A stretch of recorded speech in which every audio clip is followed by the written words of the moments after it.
It's an exciting day here at the floating hospital in Long Island City as seniors with Catholic Charities Brooklyn and Queens get their second round of shots. I'm Emily Druvy. That's ahead. But the African American community is reluctant to get vaccinated. Why? A sinful study from our nation's past could be to blame. Then we head to the nation's capital, where the impeachment trial of former President Donald Trump is underway.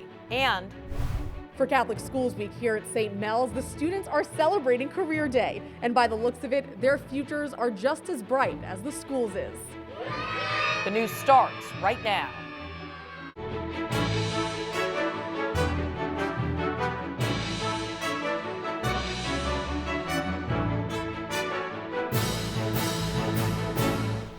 Good evening, I'm Christine Persichetti. New York's most vulnerable populations are slowly getting vaccinated, and Catholic Charities Brooklyn and Queens has been there every step of the way.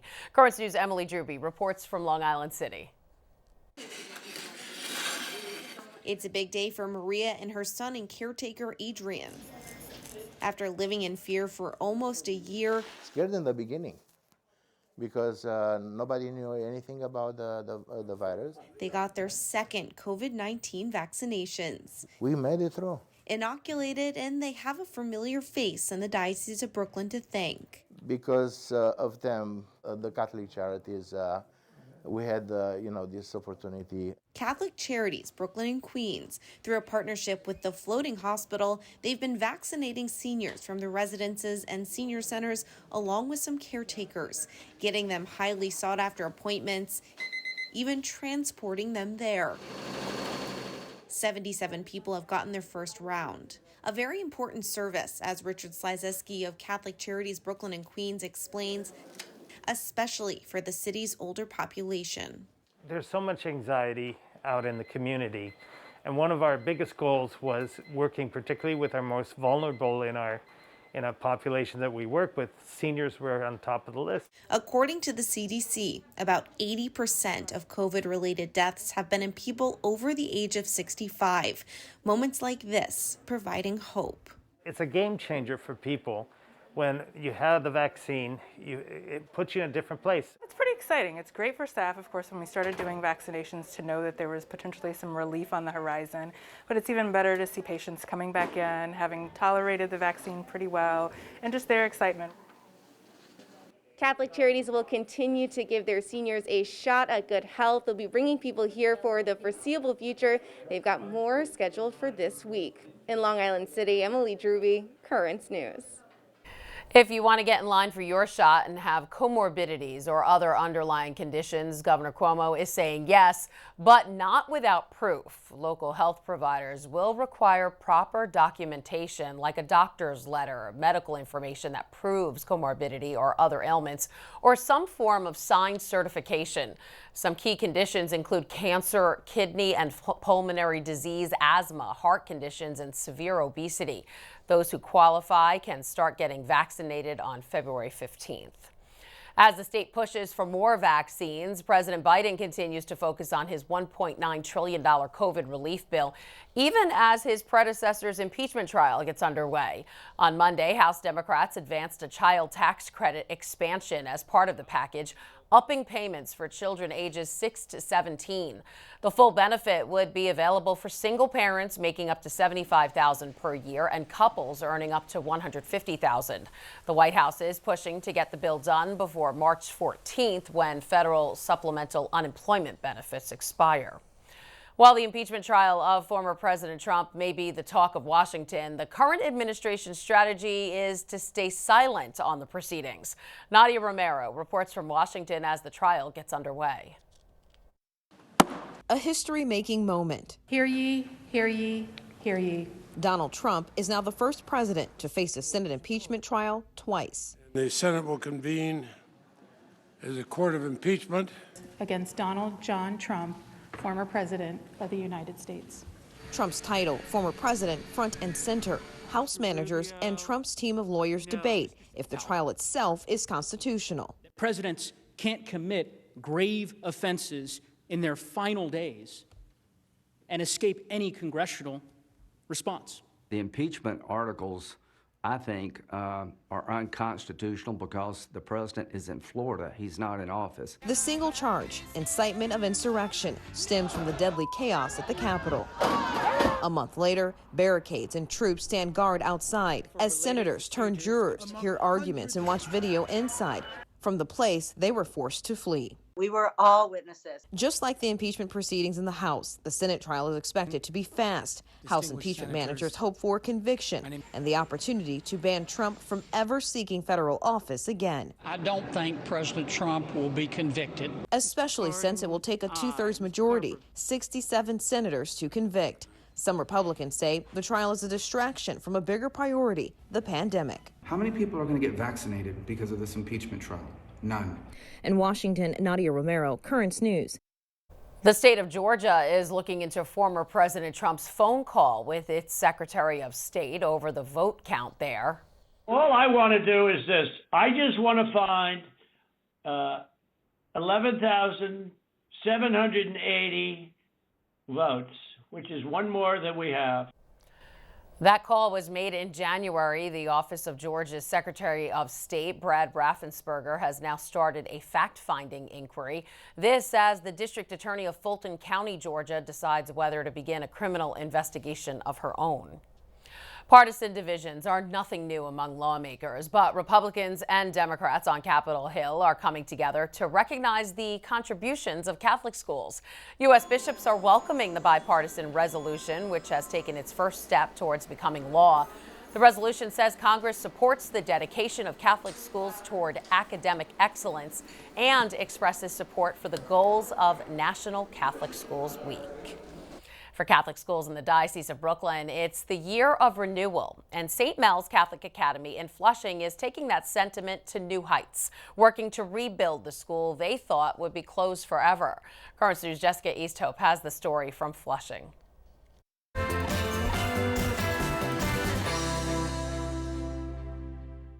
She's an artiste, right? At St. Mels Catholic Academy in Flushing, students celebrated Career Day as part of Catholic Schools Week. I looked for bones. It's clear they have high hopes. A teacher! And at this age, the future of their school is key. Our faith is based on renewal and rebirth. And that's what we focused on for this coming year. Principal Amy Barron has had a roller coaster of a year. At the end of her first as principal of St. Mels, she was told the school and 5 others in the Diocese of Brooklyn would be closing. But then the school was given a second chance to reimagine itself as an early childhood center for students in nursery school through 3rd grade. And when our parents and our teachers and our students work together, our students are succeeding. And that's what we're seeing right now. This year, St. Mels even gave its students new tools to succeed, like a playground and a piano lab. Features the administration hopes will attract more families. A new beginning here that we don't take for granted, and we know that we have to not go too fast, but to always trust in God first and foremost. 3, 4, 5. The school is looking to tack on a new grade at the end of every year, but the ultimate dream, though slow going, is powerful. My ultimate dream is to be able to hand them their diploma from St. Mels Catholic Academy as they graduate in 8th grade. That's good news for parents like Josephine Del Greco, who feared the worst this past summer. I got the news and it felt as if a family member had died. This is home away from home. What are you today? A doctor. Now she's thrilled to have her daughters and her faith back in St. Mels. We were reborn into an early childhood center, and we're going to thrive from that, and we're going to rebuild from that. When it comes to rebirth and renewal, there's no better example than St. Mels. A second chance they're not taking for granted. In Flushing, Jessica Easthope, Currents News. Both Currents News and The Tablet will continue to bring you full coverage of Catholic Schools Week. Be sure to check out currentsny.tv and thetablet.org as we highlight the spiritual and academic benefits of a Catholic education. And remember to pick up the February 6th edition of The Tablet because it features a special insert with information about each school, from academies to high schools and colleges in the Diocese of Brooklyn. Coming up next on Currents News, hundreds of black men lured into a brutal experiment that lasted decades, the effects still lingering. The vaccine has a chip, a microchip, where they can track you. The vaccine was made to get rid of our people. These are some of the perceptions that they're having. Lessons from the past and the reasons why a hesitant community is on edge. Then, the Pope makes history, giving women a vote at the Vatican. We'll have analysis from Crux's John Allen. And a snow chapel, beautiful and unique. The amazing images you have to see. Stay with us. Starting February 15th, changes are coming to the tablet website. You can get personalized access to the Catholic news you value. Sign up for free at thetablet.org.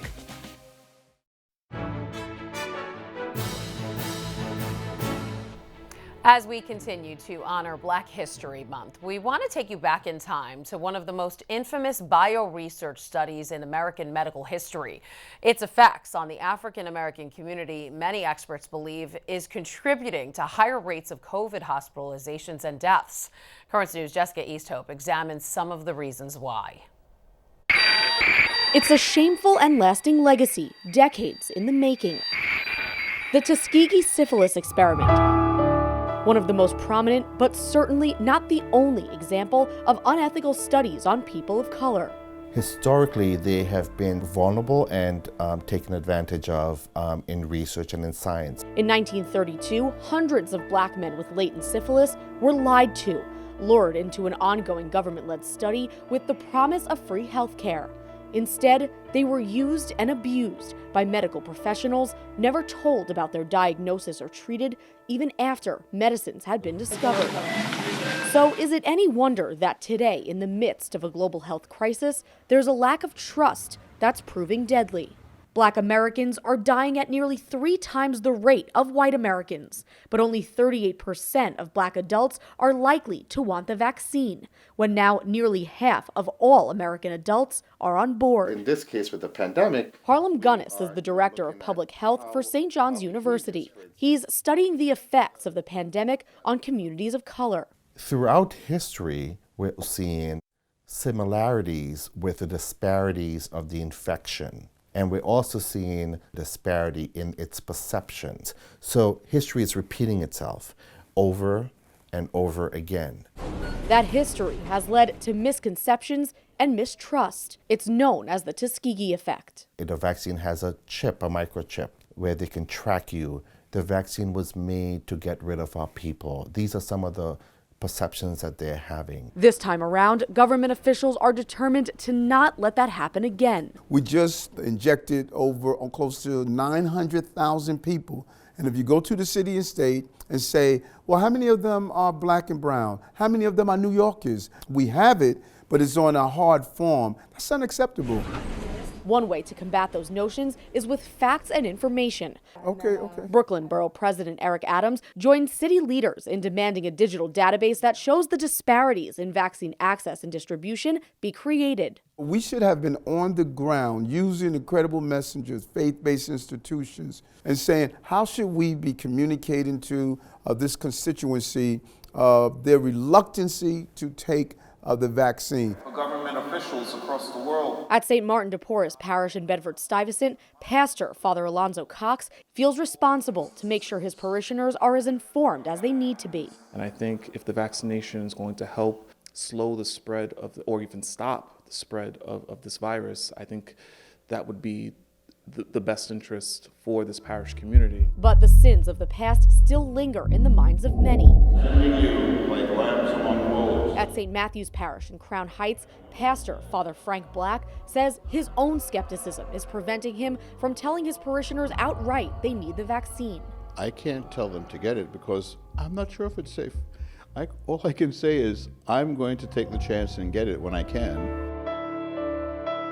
The Tuskegee syphilis experiment left a lasting divide, but when it comes to closing the gap of health education and trust, there's no time like the present. Jessica Easthope, Currents News.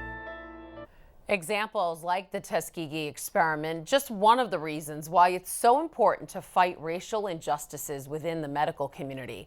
Now, Catholic doctors are helping in that fight too. The Catholic Health Association announced an initiative last week where healthcare groups pledged to make sure COVID-19 testing and vaccinations are equally available to minority communities. The CHA currently represents more than 2,200 hospitals, nursing homes, and long-term care facilities around the country.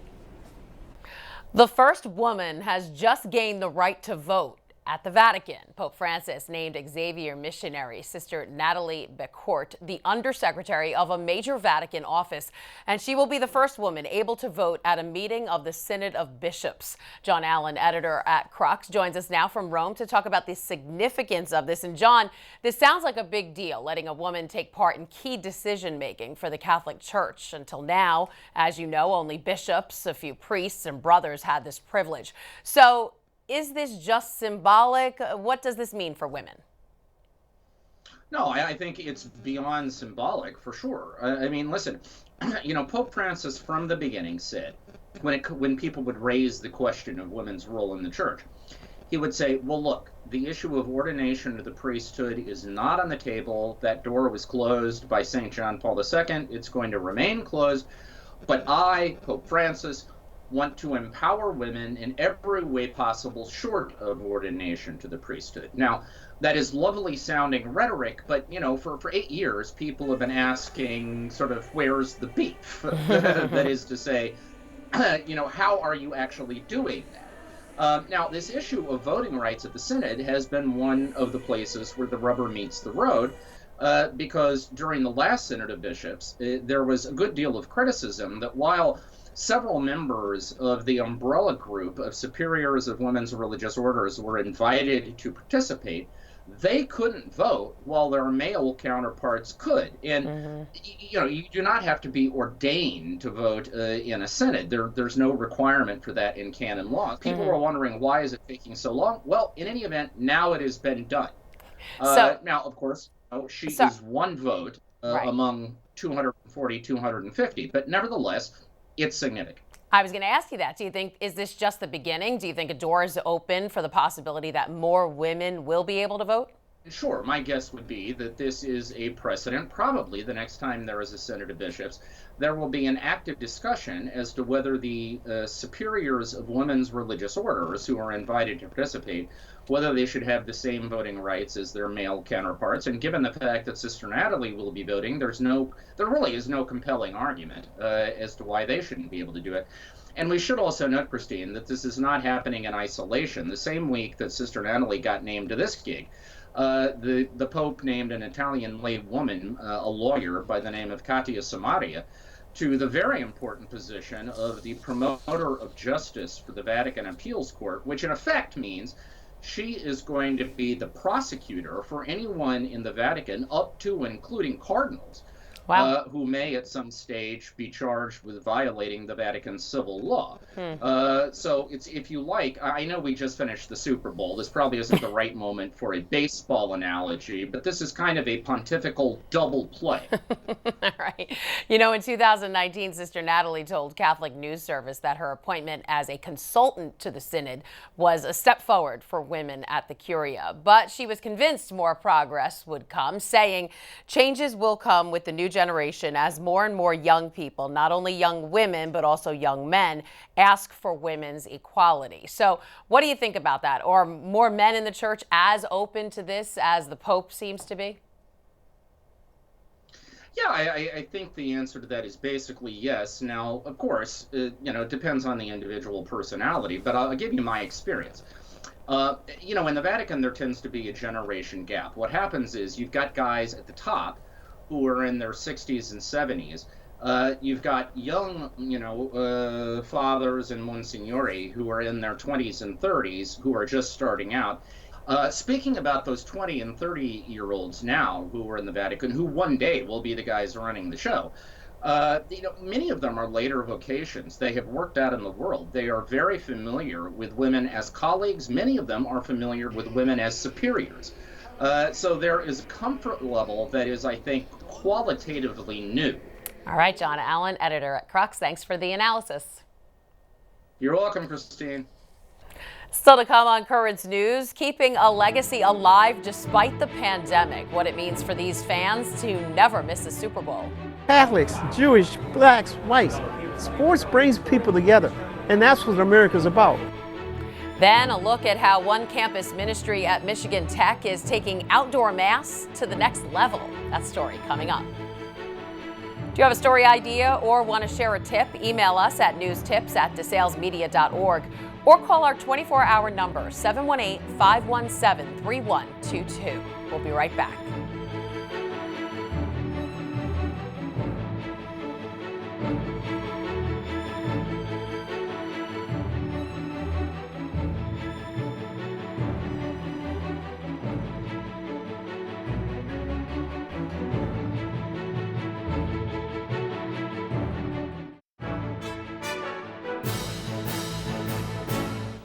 While Tom Brady was able to play in his 10th Super Bowl this past Sunday, one group of fans boasts a more impressive record, having attended all 55 Super Bowls. Wendy Lane introduces us to the members of a very exclusive club. Long before Tom Brady was even a twinkle in his parents' eyes, Tom, Gregory, and Don had already been to 10 Super Bowls. In fact, they've been to all of them. I still get chills. These guys have never missed a Super Bowl.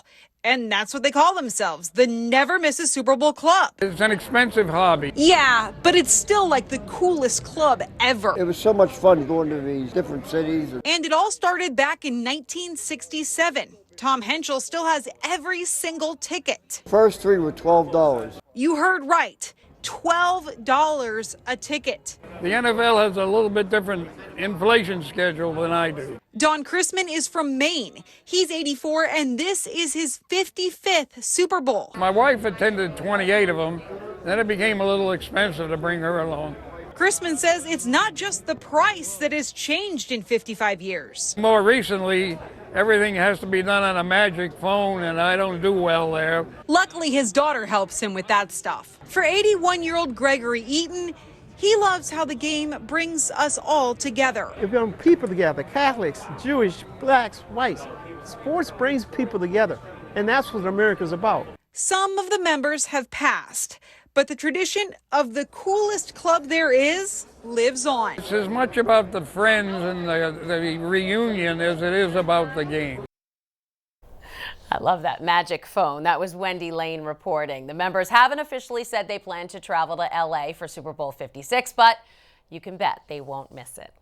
And finally, another tradition that is as cold as it is cool. The campus ministry at Michigan Technological University held mass outdoors in a chapel of ice and snow. As a part of the university's winter carnival, the St. Albert the Great University Parish teamed up with students to create the fully functional chapel. Look at that. This is the 6th consecutive year the campus ministry held mass in the snow, and new this year, students built pews and an elevated pulpit out of ice blocks cut from Lake Superior. Very cool, but no, thank you. That is Currents News. I'm Christine Persichetti. Thank you for joining us because we are putting your faith in the news. Hope to see you again next time.